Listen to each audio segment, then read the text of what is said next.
San Francisco is set to witness a lightning-fast duel on the 9th of December, as two dominant lightweight boxers take on each other, determined to make the other wish they had never stepped in the ring. Devin Haney has warned Prograis that he's set to become a laughingstock. There's a lot at stake here, especially for Haney as he protects a stellar undefeated record. Here's all you need to know leading up to the fight.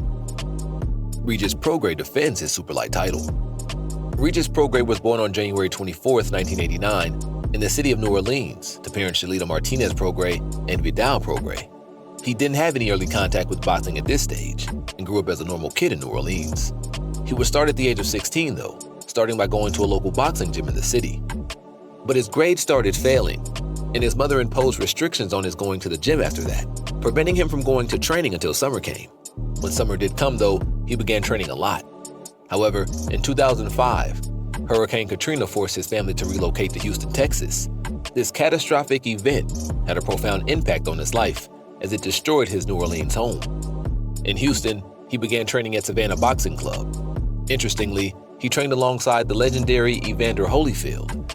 This was a key factor in motivating him to take boxing seriously and get into competition soon. To this day, Regis Prograis says that without Houston, he wouldn't have been where he is now. After a few more years of hard training, during which he completed his education, he started out with the dream of any amateur boxer, the Olympics. On the path to that, his amateur career was marked by several notable achievements, managing to bag the 2009 Ringside World Championships and the 2010 Horn National Championship the very next year, and winning regional Golden Gloves competitions during this time as well. All these accolades would finally give him a shot to try out for the U.S. Olympic team for the 2012 London Olympics. Despite his success in the amateur circuit, he didn't make it to the Olympics. But that didn't matter anymore because he ended his amateur stint with a stellar record of 87-7, making for an impressively low loss percentage. He had to go pro, knowing that he would start off immediately with a strong charge. And off he went to go pro in 2012, becoming one of the most prolific and dominant career progressions in the 2010s in his weight class. His first victim was Carl Armiro, who he knocked out brutally in the first round. Following that, he put together a further 18 victories, earning him acclaim from ESPN, who nominated him as a candidate for Prospect of the Year in 2015. Being the impressive prospect he was, he destroyed Luis Eduardo Flores the next year with a fourth-round TKO victory to win a regional belt. This was the moment from which the world had to pay attention to him. It would land him in contention with unbeaten prospect Joel Diaz Jr. in June 2017 for the NABF light welterweight strap. Diaz was much like him as a fast-rising prospect with dominant performances. But this time, only one would stand, and so Prograis destroyed Diaz in just 2 rounds, dropping him 4 times before the referee decided it was enough. His most momentous year would turn out to be 2019, as it was the year of his WBC World Lightweight Championship belt crowning against Kirill Relik. Showcasing his trademark dominance, he snatched the belt away from Relik in the 6th round, though, as a TKO victory. Unfortunately, the next fight after that will result in his only professional match loss, breaking the undefeated streak he had maintained thus far. He lost to Joshua Taylor after a hard fight that went all 12 rounds. It was a very high-profile match too, and Prograis had a feeling that he'd lose. Prograis said he felt empty in the locker room after the extremely close decision loss. His omen earlier that day had become his reality. "I feel like I won the fight. It was just his night. It was close.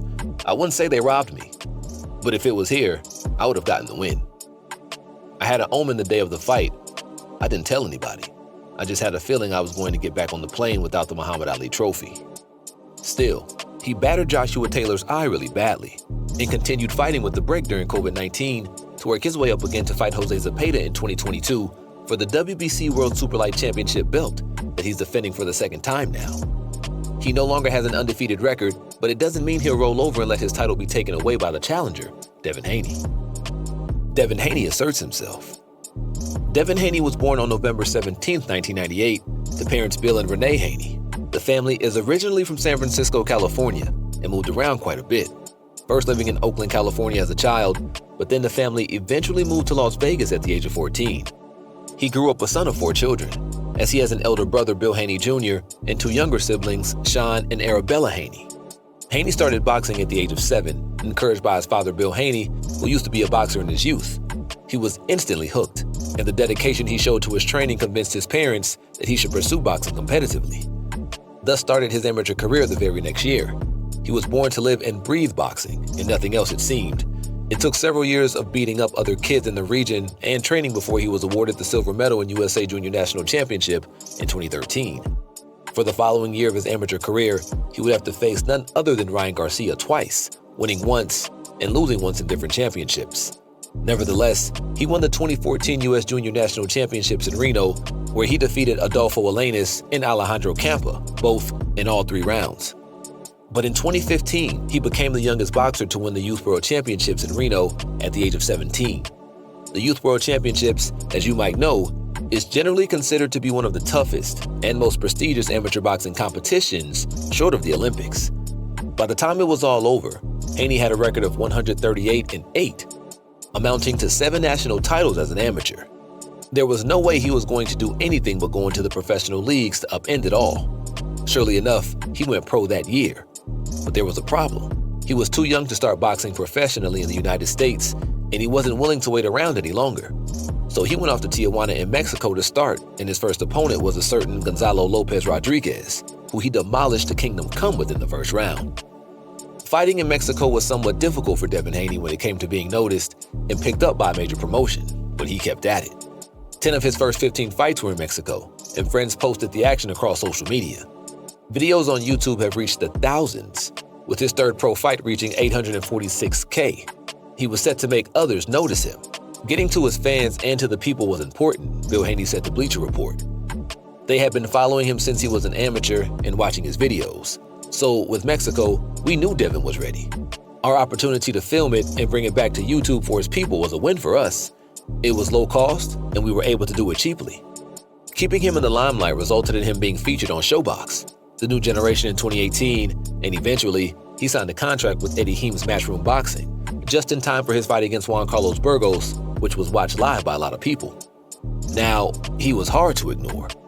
The most important event of his boxing career came in 2019, when he became the youngest world champion in boxing when he was elevated as the WBC lightweight champion after defeating Alfredo Santiago for it.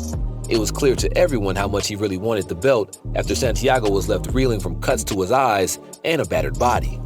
2022 and 2023 would prove to be extremely profitable years for him, as he went on to win the WBA, IBF, WBO, and Ring Magazine lightweight titles in June 2022 by defeating the formidable George Kambosos Jr. from Australia. Not only that, he successfully defended these titles in a rematch with Kambosos Jr. and the Ukrainian Vasily Lomachenko. All of this has given him honor as the mini Floyd Mayweather, owing to his young age. Of course, managing all these achievements in one of the toughest sports imaginable means that he's dangerous and must be respected when being faced in the ring. Because he's coming to coup d'etat Regis Prograis and claim another belt. Fighters compared. Devin Haney and Regis Prograis are both exceptional fighters, but they have different fighting styles that reflect their unique strengths and strategies. Devin Haney is a calculated trickster. He's comfortable using his jab to punch and move, and then waits for his opportunity to counter-punch or set up an attack combination. Of course, he fights just like his hero Floyd Mayweather, and he adopts his approach of focusing on hitting and not getting hit. He uses a similar stance, with his slower hand to help him utilize defensive moments to throw accurate jabs. His boxing skills are clear to anyone, but people seem to criticize the fact that he does not have enough power. In any case, he's built an exceptional career, so he's definitely doing something that's more right than most. To add some of our own observations in, let's just say that Devin Haney is kind of built different, much like Mike Tyson and his hero Floyd Mayweather are. Managing to build a record of 30 wins and no losses, with half of the victories being knockouts within such a short period of time in the pro leagues, is amazing. No wonder he confidently claims that Regis Prograis would be turned into a laughingstock. A steely mindset and lack of fear go a long way in ensuring victory. What would send Devin Haney's image flying throughout the decade, though, would be a fight against Ryan Garcia. As you know, both boxers have competed against each other 4 times in their amateur careers. Now, with both of them at the top of the lightweight division in professional boxing, a showdown between them both inside the boxing ring is going to be one of the most iconic fights of the 2020s. On the other hand, Regis Prograis is a southpaw and is known for his power and ability to land a rather powerful jab that often stops his opponents dead in their tracks when they come over to attack. He often uses a looping left hand to the top of the head of his opponents, much like Gennady Golovkin. It has made him an extremely unpredictable fighter who's hard to figure out. He will expertly tie you in a knot and leave you reeling with well-placed punches that you'll never see coming. It's matched up with his hunger and determination in the ring. He has gone on 4 straight wins, 4 by knockout, showing his power and resilience. This style, however, is also contrasted with his seemingly permanent flow state of total calm and stoicism. When he said, "I know I'm the best, I just need to prove it," it was probably the most boastful he got in a long time. And that's why you don't see Prograis respond much to Haney's or anybody else's provocations much at all. He's more than content to let his hands do the talking in the ring. Their upcoming fight will be nothing but a fascinating clash of styles. But who are you rooting for? Leave us a like and subscribe if you agree with our assessment of this showdown. We'll see you again when the dust settles on the canvas.